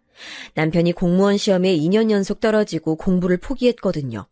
솔직히 3년은 할 줄 알았는데 생각보다 끈기가 없었나 봅니다. 남편은 공무원 시험을 포기한 후 대충 스펙에 맞춰서 작은 중소기업에 취직했습니다. 공무원 시험을 포기한 게 아깝긴 했지만 한편으론 다행이란 생각도 들었습니다. 언제 합격할지 모르는 공무원 시험 뒷바라지 하면서 기다리는 것보단 적은 월급이라도 같이 모으다 보면 금방 결혼자금 모으고 행복한 결혼 생활을 할 수 있을 것 같았거든요. 그 이후 남편은 취직해서 나름 회사에 잘 적응하며 다녔고 얼마 지나지 않아 저에게 프로포즈를 했습니다. 수연아, 나랑 결혼하자. 내가 모은 돈도 없고 아직 부족하지만 행복하게 해줄게. 라면서요. 솔직히 프로포즈를 받은 당시에는 기쁨 반 걱정 반이었습니다. 아니, 걱정보다는 황당이라고 할까요? 이제 막 취업했는데 결혼이라니. 전 사실 남편이 취직하고 몇 년 동안은 같이 돈 벌면서 결혼자금 차근차근 모아서 빨라도 2, 3년 후쯤을 생각하고 있었는데 모은 돈도 하나 없이 결혼이라뇨. 제 나이가 아직 20대 중후반이라 아직 결혼하기엔 이른 것도 있기도 했고요. 공부만 하느라 세상 물정을 모르나 하는 생각도 했습니다. 하지만 남편과 오래 사귀기도 했고 언젠가 결혼을 한다면 남편과 하겠다고 생각하고 있었어서 그 시기가 조금 당겨질 뿐이라고 생각하니 별 문제가 안 된다는 생각이 들었습니다.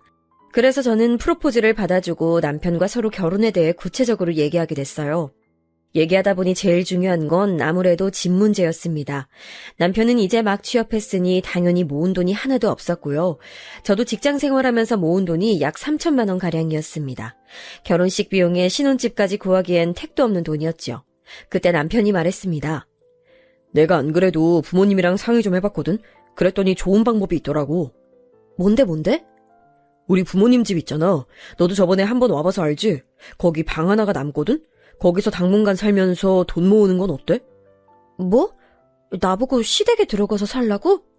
아니, 평생 거기서 살자는 게 아니라 우리 돈 모아서 이사 가려면 적어도 5년은 있어야 되니까 딱 5년만 거기서 살자. 전 굳어가는 표정을 숨길 수 없었습니다. 제 주변 친구들 중엔 아무도 시댁에 사는 사람이 없었습니다. 5년만 시댁에서 살자뇨. 정말 청천벽력 같았습니다. 솔직히 말이 5년이지 그때까지 이사갈 만큼 돈이 모인다는 보장도 없고 또 혹시 아이라도 생긴다면 더욱더 분가하기 힘들 것 같았습니다. 전 제 걱정을 남편한테 얘기해봤습니다. 오빠, 5년이 될지 10년이 될지 어떻게 알아? 난 그건 싫은데. 우리 부모님 약속 잘 지키시는 분들이야. 5년만 거기서 살면 분가할 때 조금 도와주신다고 하셨어. 그리고 우리 부모님 좋은 분들이시잖아. 남편은 뭐가 문제냐는 듯 웃으면서 얘기했습니다. 부모님이 간섭하는 스타일이 아니니 걱정하지 말라며 같이 살면 엄마가 집안일도 같이 해주실 거라서 너도 편할 거라고 하더라고요. 수연아, 조금 불편하더라도 딱 5년만 고생하자. 5년 뒤에 분가하는 걸로 꼭 약속할게. 남편은 제 눈을 똑바로 바라보며 본인을 믿어도 된다는 표정으로 얘기하더군요. 남편과의 달콤한 신혼생활을 기대하고 프로포즈를 오케이 했는데 시댁에서 살아야 한다니 정말 눈앞이 깜깜했습니다. 다른 방법이 없나 머리를 싸매고 몇 날 며칠 고민했지만 도저히 해답이 나오지 않았습니다. 저희 집의 경우 제 밑으로 동생이 2명이나 있고 막내는 아직 대학생이라서 저희 부모님은 아직 들어갈 돈 많다고 결혼자금 지원은 못 해주신다고 이미 못 박았거든요. 시댁도 시어머니는 전업주부시고 시아버지는 정년퇴직이 얼마 남지 않은 데다가 지금 살고 있는 집 외에 자산은 없는 걸로 알고 있습니다. 하지만 막상 프로포즈를 받으니 남편이랑 결혼은 빨리 하고 싶고 정말 어떻게 해야 될지 머리가 너무 복잡했습니다. 결국 고민 끝에 긍정적인 방향으로 고민하기로 했습니다.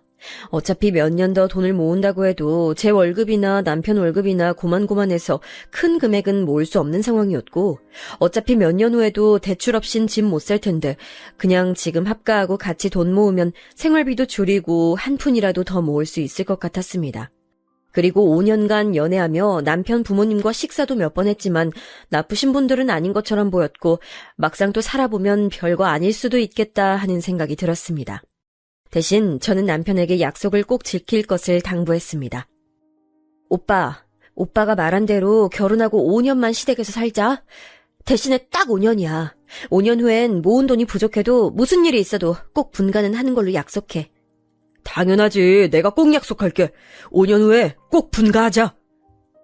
남편은 제 두 손을 꼭 맞잡으며 확신에 찬 목소리로 5년 뒤 분가를 약속했습니다. 이렇게 저와 남편은 5년간의 연애 끝에 결혼을 하게 됐습니다. 예산이 부족해서 결혼식은 최대한 간소하게 진행했어요. 시댁의 작은 방 하나를 신혼방으로 꾸몄는데 방이 작다 보니 침대에 화장대, 옷장 정도 들어가니 끝이더라고요. 근데 여기서 일이 또 하나 생겼어요. 전 우리 방만 꾸미면 된다고 생각했는데 갑자기 남편이 시부모님이 쓰시던 가구들이랑 싱크대도 바꾸자고 하더라고요. 어차피 앞으로 우리도 같이 쓸 거니 이왕 쓰는 거 새 걸로 바꿔서 쓰자면서요. 겉으로 보기엔 멀쩡해 보여도 오래된 가구들이라 바꿀 때가 됐다고요. 전 굳이 그래야 하나 싶어서 남편에게 물었습니다. 새 걸로 바꾸면 좋긴 한데 그런데 무슨 돈으로? 네가 모은 돈 아직 조금 남았잖아. 우리 결혼식도 간소하게 하고 신혼여행도 가까운 데로 갔다 와서 돈 많이 아꼈으니 가구 바꾸는 데 좀 투자하자. 내 돈으로 바꾸라고? 응. 난 모은 돈이 없잖아. 오빠, 그래도 우리 돈 아끼려고 여기 들어온 건데. 에이, 그건 뭐 얼마나 든다고.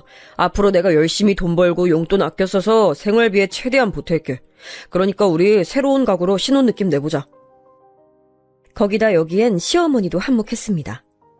아유, 가구가 다 낡아서 이거 다 중고로 팔든가 해야 되는데 아유, 못 쓰겠네. 소파도 푹 꺼졌고 아유, 세아가 보이지? 네? 제 눈엔 괜찮아 보이는 것 같기도. 괜찮기는 넌 보는 눈도 없다 얘. 다 못 써서 버릴 지경의 가구를 보고도 그런 말이 나와? 참나. 아유, 우리가 뭐 너희한테 꼭 해달라는 거 아니야. 그러니 지레 겁먹을 거 없어. 시어머닌 그런 식으로 툭툭 말씀을 내뱉으셨는데 그 말들은 모조리 제겐 부담으로 자리 잡았습니다. 결국 남편의 신혼 느낌 내보자는 말과 더불어 못 이기는 척 소파, TV장, 싱크대, 식탁 등 가구 여러 개를 제 남은 돈으로 최대한 맞춰서 새로 바꿨습니다. 돈은 생각보다 어마어마하게 들었고요. 나중에 쓴 돈을 계산해보니 이 돈이면 왜 여기를 굳이 들어온 건가 싶기도 했네요. 그래도 새 가구로 바꾸고 보니 낡았던 집이 조금은 화사해져서 기분은 좋더라고요. 물론 거실에 나가면 어머님과 아버님이 소파에서 TV를 보고 계신다는 점이 조금 불편했지만 그래도 방에 들어오면 마치 20살 넘어 처음 자취할 때처럼 기분이 새롭고 좋았습니다. 그렇게 시간이 지나 시댁에서 산 지 3개월. 여기까진 나름 괜찮았습니다. 아침엔 출근 준비하느라 정신없고 출퇴근 거리가 좀 멀다 보니 6시에 일찍 퇴근해도 집에 오면 7시 반이었습니다. 시부모님과 함께 지내는 시간은 저녁 시간뿐이었죠. 저녁엔 어머님이랑 같이 집안일도 하고 밤늦게 어른들 주무실 때는 방에서 혼자 취미생활도 잠깐씩 했습니다. 혹시 알아보시는 분 있으실까봐 자세히 말씀 못 드리지만 수공예로 작은 액세서리 만드는 취미가 있었거든요. 결혼 전부터 했었는데 너무 재밌고 또 나름 소질도 있어서 꾸준히 재료를 구입해서 만들게 됐습니다. 낮에 직장에 있다 보니 택배는 주로 집에 계시는 어머님이 받아주셨는데요. 근데 택배를 몇 번 받아주시다가 어느 날은 갑자기 저한테 짜증을 확 내시더라고요. 예, 너 이런 건 대체 왜 자꾸 사는 거니? 어머니, 이거 저 취미로 하는 거예요. 저번에 제가 하나 만들어드렸잖아요. 새로운 것도 만들어 보려고요. 이런 거 만들어서 대체 어디에 쓰려고? 그냥 취미로 하는 거예요. 어머님이 TV 보시는 것처럼 저도 재미로 하는 거예요. TV 보는 건 돈 안 들잖아. 방도 좁은데 이런 쓰잘데기 없는 거 자꾸 사다가 쌓아놓지 말고 애 만들 생각이나 해라. 밤마다 이딴 거나 만들고 있으니 아유, 이거 뭐 어디다 쓰지도 못하는 거 뭐 한다고 자꾸 만드는지, 아유. 어머님은 어느 순간부터 제가 취미 생활하는 게 언짢으셨나 봐요. 제가 제 돈으로 제 방 안에서 조용히 하는 건데도 싫어하시더라고요. 왜 그러시는지 이해가 안 돼서 남편에게도 슬쩍 말해봤지만 짜증만 돌아왔습니다. 그래, 엄마 말이 맞아. 나도 거슬렸다고. 엄마 말대로 그거 재료 좀 작작 사라. 우리 돈 모아서 분가하기로 한 거 아니었니? 이거 재료비 얼마나 한다고 그래. 끼케야 한 달에 몇만 원인데 자기는 담배값으로 일주일에 몇만 원씩 나가잖아. 담배랑 이거랑 같냐?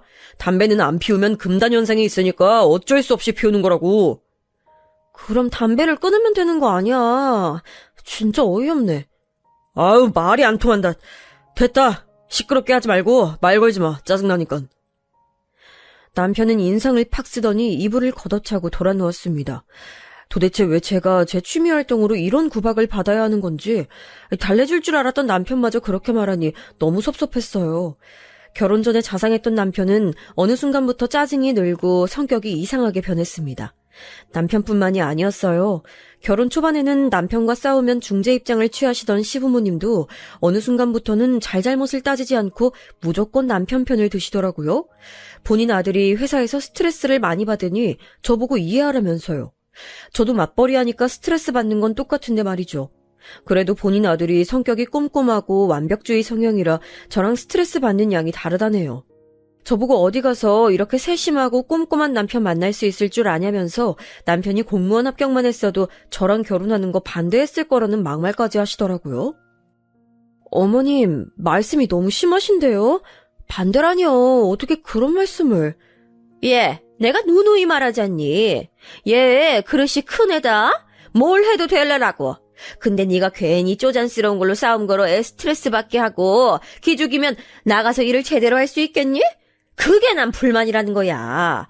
가뜩이나 일하느라 힘들고 스트레스 받는 애를 왜 쥐잡듯 잡고 볶아대?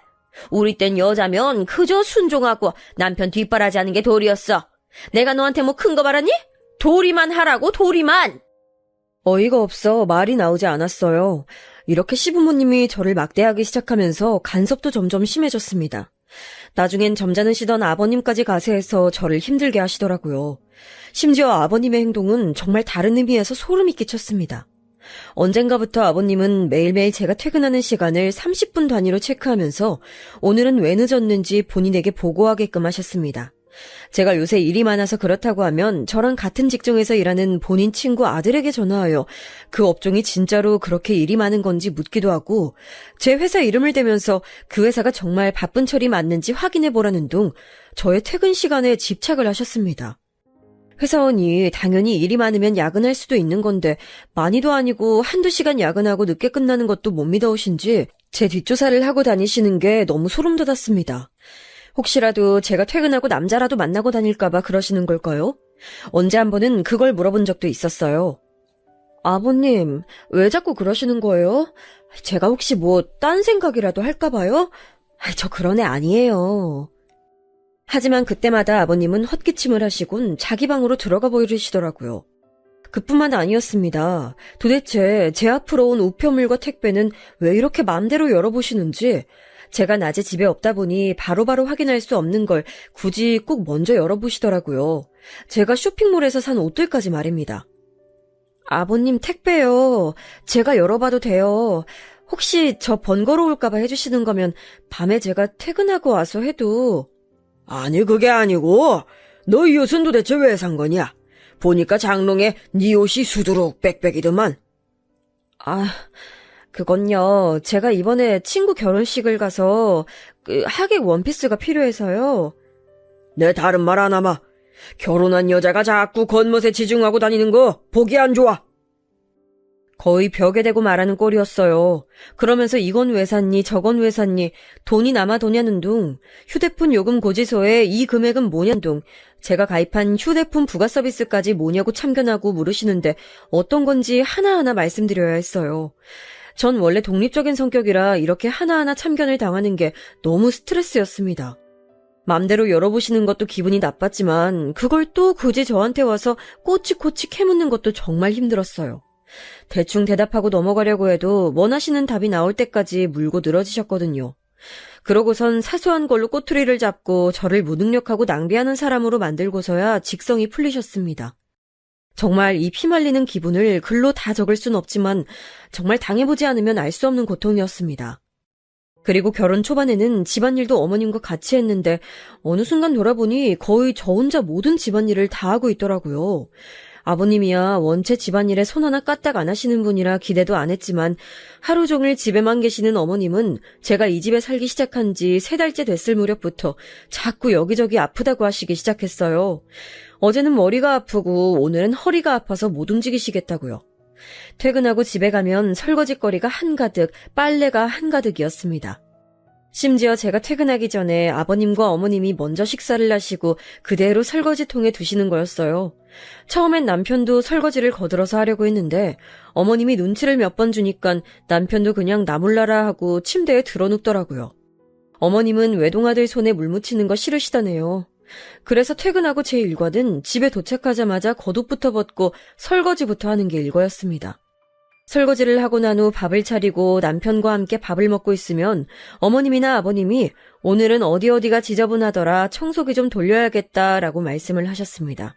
어머님은 오늘 허리가 안 좋아서 쉬셔야 된다고요. 어머님, 그렇게 많이 아프시면 병원을 가시는 게 좋지 않을까요? 예, 내가 알아서 한다. 병원비가 얼마나 비싼데. 넌 하여튼 돈 아까운 줄은 모르더라. 네가 그 돈 내줄 거 아니면 아무 말 하지 마. 네, 이렇게 병원을 가셔라 해도 절대 안 가십니다.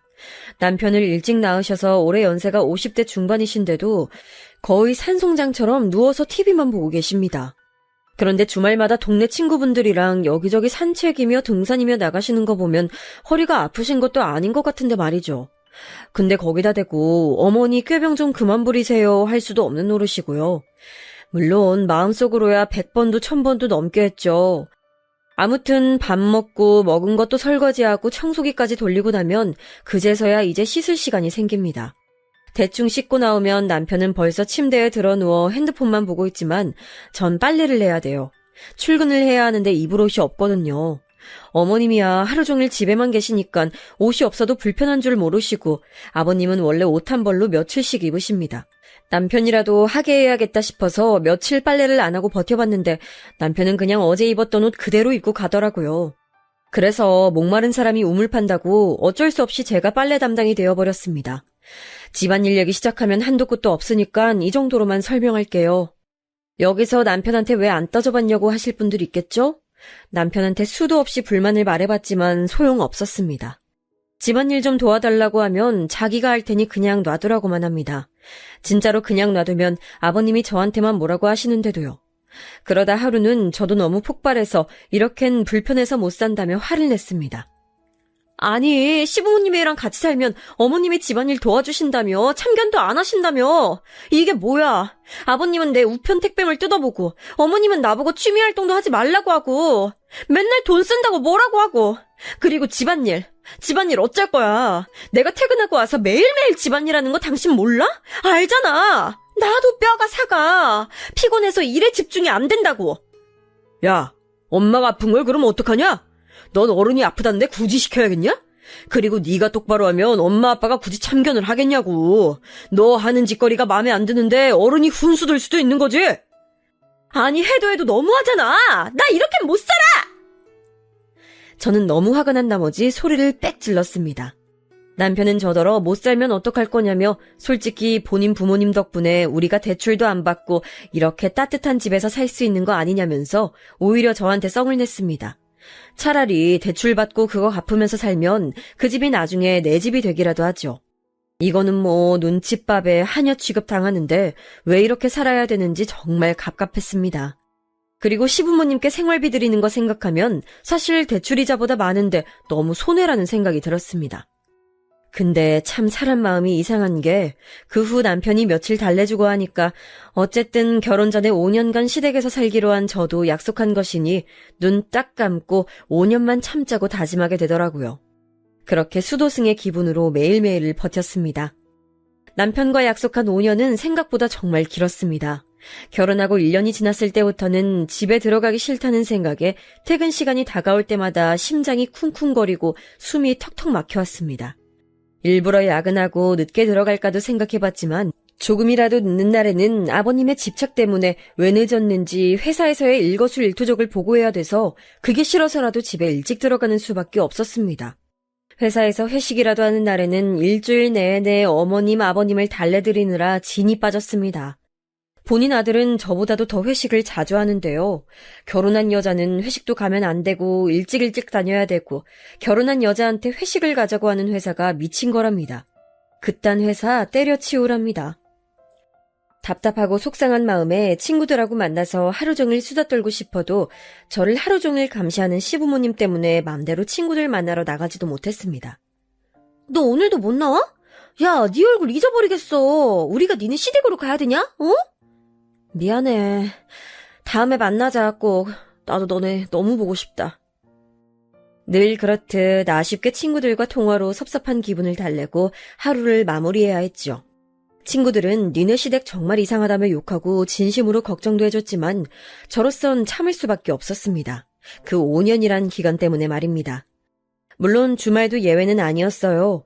주말마다 놀러 나가시는 어머님 대신에 하루 종일 아버님 삼시세끼 밥 차려드리느라 나가지도 못하고 남편은 룰루랄라 지 친구 가게에 놀러가서 밤늦게 들어오기 일쑤였습니다. 밥만 차려드려도 되는 거면 그냥 반찬이랑 다 해놓고 아버님 보고 반찬 꺼내서 드시라고 하고 싶지만 아버님은 주말만 되면 저를 자기 비서인 줄 아시는지 시도 때도 없이 불러서 이것저것 시켜대십니다. 커피 좀 타와라, TV 좀 켜봐라, 여기 바닥에 머리카락 있는 것 좀 치워라 등등 불러서 제깍 안 오면 썽을 내시기 때문에 전 방문도 못 닫고 방 안에서 제 할 일 하면서 대기하고 있다가 부르시면 바로 달려가야 합니다. 어머님은 주말에 놀러 가셨으면 재밌게 놀다 오시기나 하시지 시도 때도 없이 저한테 전화해서 집안 상황 보고를 바라십니다. 예, 너 시아버지 밥 챙겨드렸지? 어제 끓인 국 말고 새국 끓여드려라. 밥도 말랑한 거 드리고, 알았지? 네, 어머님. 집안 상황이라고 해봤자 남편은 놀러 나가고 아버님은 소파에 누워서 TV 보시는 것밖엔 없는데 굳이 1시간에 한 번씩 전화해서 너희 아버지 밥은 챙겨드렸냐, 반찬 뭐 해드렸냐, 거실 청소했냐, 빨래는 흰 빨래, 색깔 빨래 나눠 빨아라. 굳이 안 해도 되는 잔소리를 하십니다. 주말에도 정말 쉬는 것 같지 않고 차라리 월요일이 빨리 왔으면 좋겠다는 생각이 들 정도였습니다. 이런 생활이 반복되던 중 회사에서 일하다가도 갑자기 눈물이 주르륵 흐르는 일이 많아졌습니다.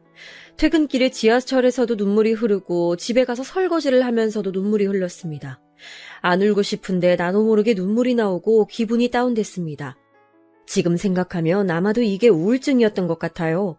기분이 안 좋을 때 누가 말을 걸면 내가 바보가 된 것처럼 머릿속에서는 10마디의 말을 하는데 입 밖으론 겨우 한마디 내뱉는 이상한 현상이 자꾸 생겼습니다. 회사에 있다가도 어머님이나 아버님한테서 전화가 오면 갑자기 심장이 터질 듯이 뛰고 머리랑 눈이 핑핑 돌면서 숨쉬기가 힘들었습니다. 처음엔 혈압이나 심장에 문제가 있는 줄 알고 내과에 가서 검사를 받았는데 공황 증세라고 하더군요.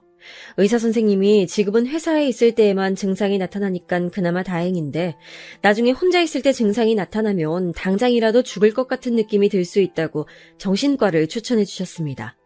전 정말 어릴 때부터 제가 독하고 정신력이 강하다고 생각했는데 시댁 문제로 이렇게 멘탈이 무너질 줄은 정말 몰랐습니다. 아니, 이렇게 약한 사람인 줄 몰랐어요. 그 후로 정신과에 가서 우울증 약을 처방받고 매일 자기 전마다 약을 먹는 생활이 시작됐습니다. 자기 전 약을 먹을 때마다 내가 왜 시댁 때문에 이러고 살아야 하는지 가슴을 치며 속으로 정말 신세한탄도 많이 했습니다. 남편한테는 우울증 때문에 정신과 갔다 왔다고 말했지만 별로 대수롭지 않게 생각하더라고요. 야, 요즘 정신과 약 많이 타먹더라. 내 친구도 먹어. 그거 뭐 별거 아니야. 곧 지나가니까 너무 심각하게 생각하지 마. 자기 부모님 때문인 거 다 알면서 그렇게 말하는 남편의 모습이 얼마나 꼴보기가 싫던지 속으로 남편을 할퀴고 때리는 장면을 몇 번이나 상상했습니다. 저희 부모님께는 죄송해서 말씀드리지 못했습니다. 처음엔 결혼하기 전에 시댁에 들어가서 살아야 된다고 했을 때 부모님이 걱정을 하셨었는데 결국 이렇게 딸이 망가진 모습을 보면 너무 속상해하실 것 같아서요. 시댁에서 힘든 일이 있을 때마다 차마 엄마 아빠한테는 말도 못하고 행복하게 사는 척 했습니다. 친구들한텐 가끔 시댁욕 남편욕 하긴 했지만 그걸로 다 풀리지도 않았고요. 정말 세상에 저 혼자밖에 없는 기분으로 하루하루를 살았습니다. 밤마다 코골며 자고 있는 남편 옆에서 이불을 뒤집어 쓰고 숨죽여 온 날도 정말 많았어요. 그렇게 눈물로 보낸 시간이 5년이었습니다. 글로 다 표현할 수 없을 만큼 힘들었어요. 그래도 이제 분가를 할 수 있다는 생각에 기분이 약간은 좋아졌습니다. 약속한 분가를 위해 남편과 집을 알아보러 다니던 중 회사 근처에 작지만 괜찮은 집을 발견해서 계약을 하게 됐습니다. 대출을 끼긴 했지만 그래도 우리 부부만의 집이 생긴다는 게 너무 좋았습니다. 그리고 무엇보다 시댁하고도 거리가 꽤 있어서 시부모님이 굳이 집에 자주 찾아오시진 않으시겠구나 하고 생각했습니다. 계약한 집은 방 3개짜리 집이었는데 작은 방 하나를 옷방으로 쓰면 방 하나가 남아서 그 방은 제 작업실로 쓰면 되겠다고 생각했습니다.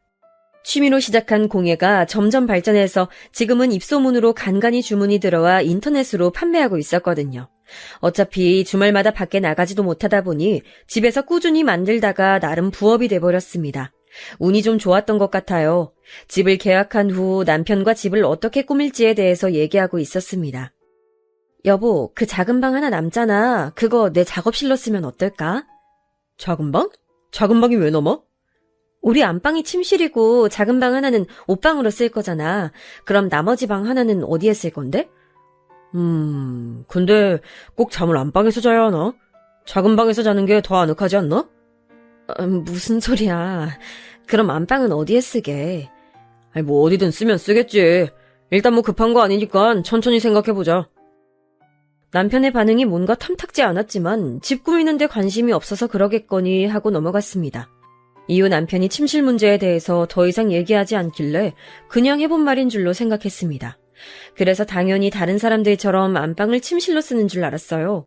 그 후 새 집에 이사 간다는 생각에 너무 들떠서 주말마다 남편과 가구를 보러 다녔습니다. 어머님 아버님도 웬일인지 이사 갈 집 가구 보러 간다니깐 주말에 자유롭게 나가게 해주시더라고요. 결혼하고 남편하고 둘이 이렇게 밖에 돌아다녀 본 것도 얼마만인지 가구 매장을 여기저기 둘러보며 맘에 드는 가구를 만져보고 앉아보고 꼼꼼히 살펴봤습니다. 그러다가 제 눈에 딱 들어온 침대가 있었습니다. 침대 프레임도 마음에 들고 가격도 적당했습니다. 여보, 여기 침대 앉아봐. 너무 푹신하다, 그치? 나 이런 침대 사고 싶어. 이제 이사 가면 큰 침대에서 잘 수 있겠다. 굳이 큰 침대에서 자야 돼? 너도 나도 잠버릇 있는 것도 아닌데 꼭 넓은 데서 자야 되는 거 아니잖아. 남편은 정색하며 말하더군요.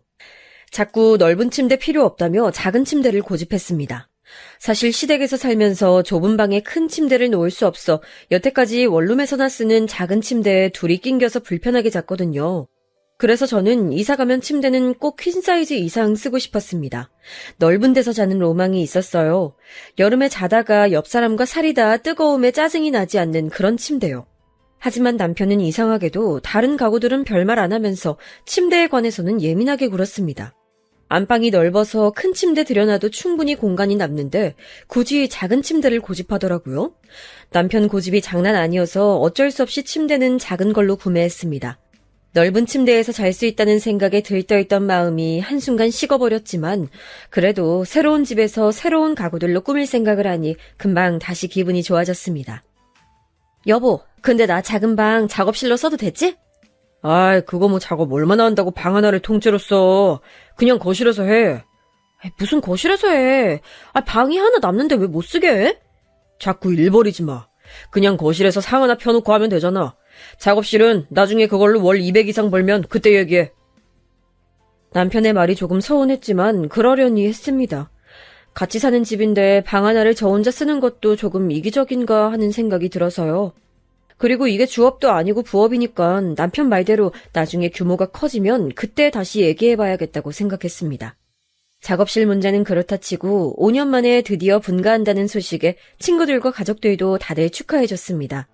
처음에 남편이 5년을 얘기했을 때 5년 후에 말이 바뀌면 어떡하나 걱정했는데 다행히 그런 일은 없더라고요. 드디어 제게도 시부모님에게서 벗어날 수 있는 시간이 찾아왔습니다. 5년간 매일 꿈에 그리던 자유의 시간이요.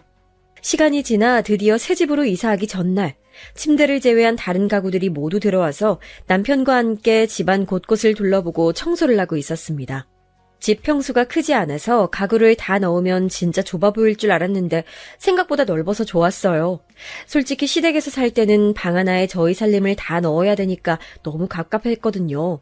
뭐 새로 사고 싶어도 공간이 없으니까 사지도 못하고 바닥은 발 디딜 틈 없을 정도로 좁았습니다. 어머님은 항상 저보고 방을 지저분하게 쓴다고 청소 좀 하라고 구박하셨지만 사실 방에 물건이 많다 보니 청소를 아무리 깨끗하게 해도 지저분해 보이는 건 어쩔 수 없더라고요. 아무리 얘기해도 이해해주지 않으시는 어머님 때문에 속상해서 몇 번 몰래 눈물을 훔친 적도 있었습니다. 이제 내일 침대만 도착하면 가구는 전부 다 오는 건데 제가 안방 한쪽 벽을 가리키며 침대를 이쪽에 놓으면 되겠다고 남편에게 얘기했습니다. 그랬더니 남편이 갑자기 단호한 표정을 지으며 침대를 안방에 놓지 말자는 거 아니겠어요? 침대도 작은 거 샀으니 그냥 작은 방에서 자자면서요. 그래서 그럼 안방은 그냥 비워두자는 거냐고 물었습니다.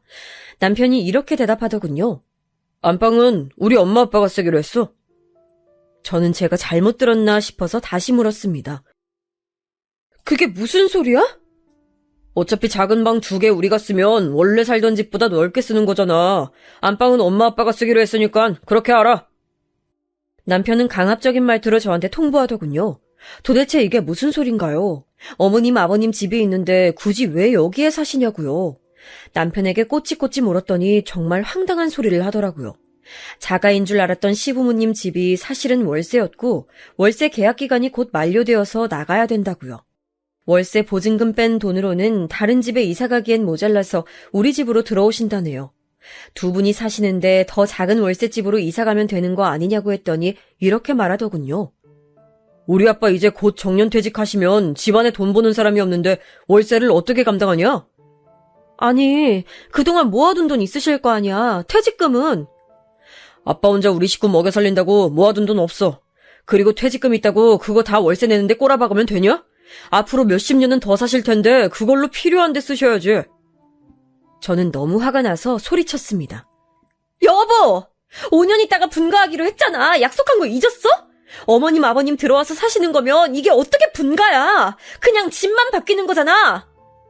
너는 엄마 아빠 있으면 어떻다고 자꾸 분가 타령이야. 그리고 솔직히 지금 살고 계시는 집 나오면 월세도 안 드니까 우리도 좋잖아.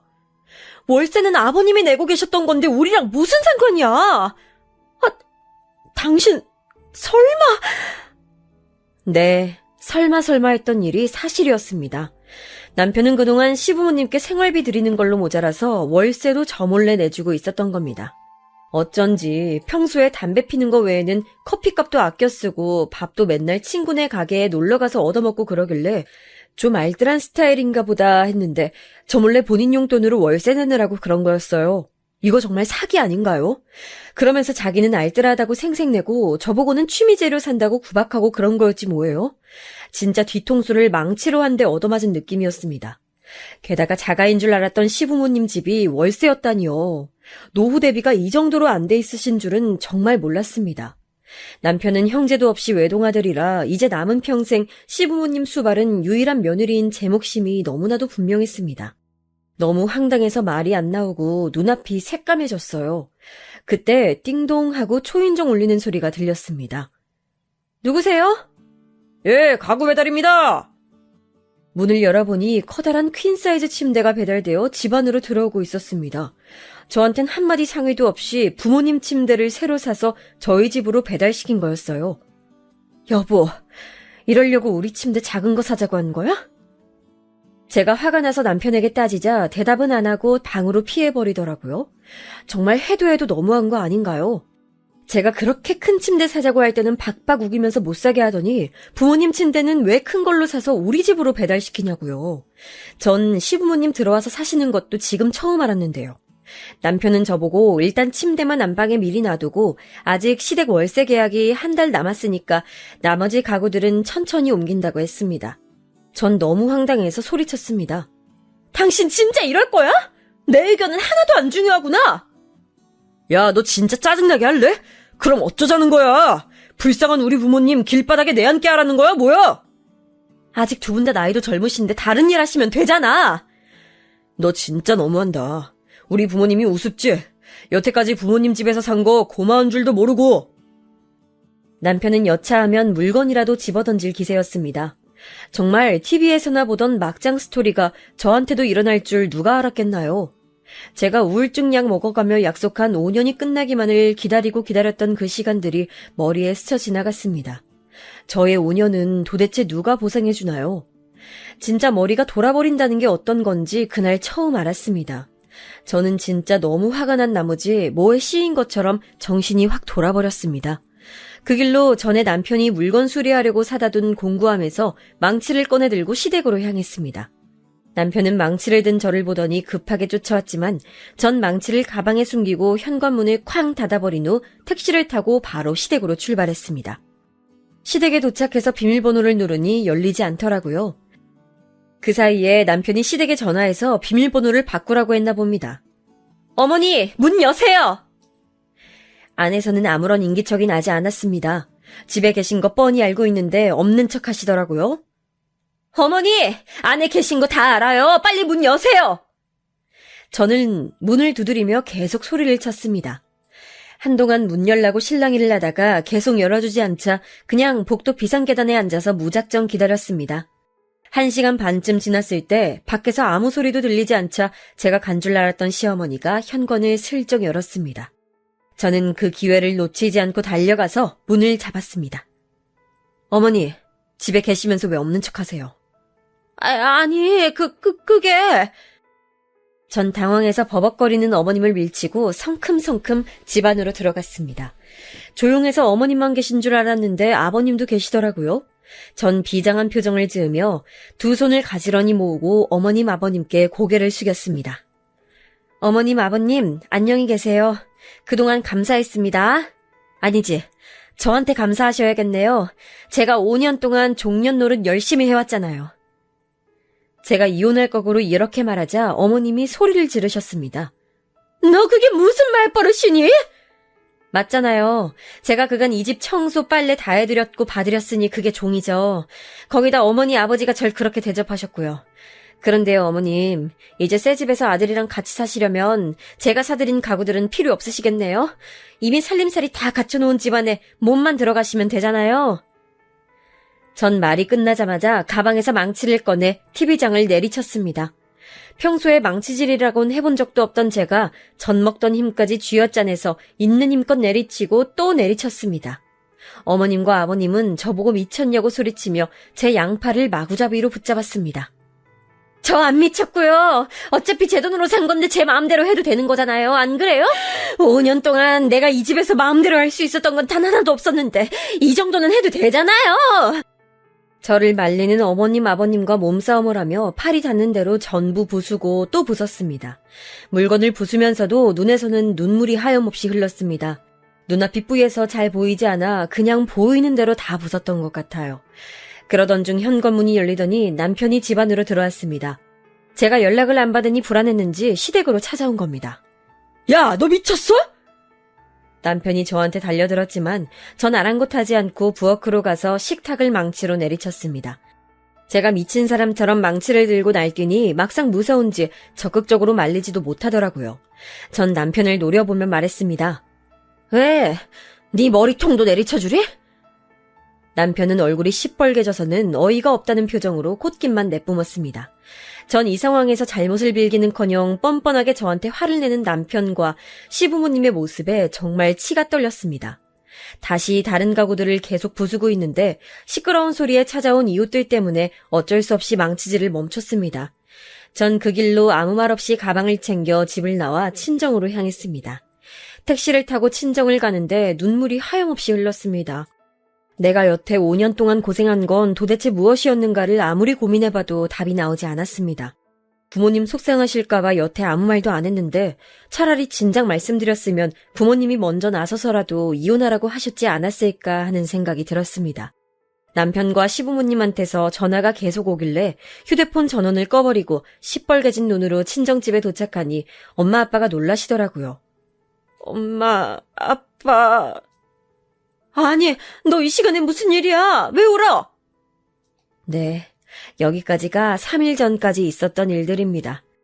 이후로 저는 친정집에서 부모님께 그간 있었던 일들을 모두 말씀드렸고 아빠께서는 저한테 그딴 집 구석 가만 안 둔다면서 당장 이혼하라고 난리가 나셨습니다. 엄마는 그래도 시부모님이랑 같이 살지 않는다는 조건에 남편이 동의하고 싹싹 빈다면 이혼은 다시 한번 생각해보라고 하시네요. 저도 지금은 머리가 너무 멍해서 어떻게 해야 될지 잘 모르겠습니다. 친구들은 당연히 당장 이혼하라고 하는 상황이고요. 저도 머리로는 당장 이혼해야 된다고 생각하는데 막상 또 어린 나이에 결혼해서 남들보다 일찍 이혼녀가 된다는 사실에 망설여지는 것도 사실입니다. 요즘 세상에 이혼은 흠이 아니라지만 그래도 막상 제 일이 되니까 쉽게 결정하기가 어렵네요. 엄마 말대로 남편이 잘못을 빌고 원래 계획대로 분가를 한다면 부부 사이가 조금 나아지지 않을까 싶기도 하고요. 남편이 원래 나쁜 사람은 아니었으니까요. 이번 주 안에 결정을 내리고 싶은데 어떻게 하면 좋을까요? 이혼만이 답일까요? 아마도 며칠은 더 고민을 해봐야겠죠. 하지만 지금 심정으론 남편도 시부모도 단 1분 1초도 같이 있고 싶지 않은 게 솔직한 마음입니다. 세상에 드라마에서만 나오던 일이 저에게 일어날 줄이야. 평범하게 사는 게 가장 어렵다는 말을 어디선가 들었는데 그 말이 지금 너무나도 와닿는 순간입니다. 평범하고 무난한 결혼 생활을 하시는 분들이 정말 부럽기도 하고 존경스럽기도 한 밤이네요. 여러분 가정에는 항상 평화와 행복이 가득하시길 바라겠습니다. 제 긴 이야기를 들어주셔서 정말 감사합니다.